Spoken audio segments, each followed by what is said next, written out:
நமது இதய தெய்வம் புரட்சி கலைஞர் கேப்டன் அவர்களை வணங்கி தேசிய முற்போக்கு திராவிட கழகத்தின் சார்பாக அனைத்து மாவட்ட கழக செயலாளர்களுக்கும், ஒன்றியம், நகரம், பேரூர் கிளைக்கழக நிர்வாகிகளுக்கும், மகளிர் அணி சகோதரிகளுக்கும், சார்பு அணி நிர்வாகிகளுக்கும், தலைவர் அவர்களை தன் உயிர் மூச்சாய் கொண்டுள்ள அனைத்து தொண்டர்களுக்கும் என் பணிவான வணக்கங்களை நான் தெரிவித்துக் கொள்கிறேன்.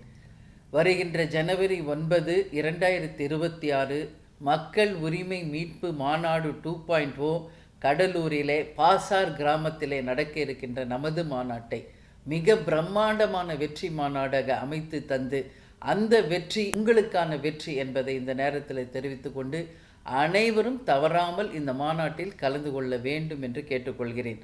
நல்லவர்கள் லட்சியம் வெல்வது நிச்சயம். நமது முரசு 8 திக்கும் வெற்றி முரசு கொட்டும் என்று கூறி விடைபெறுகிறேன். நன்றி, வணக்கம்.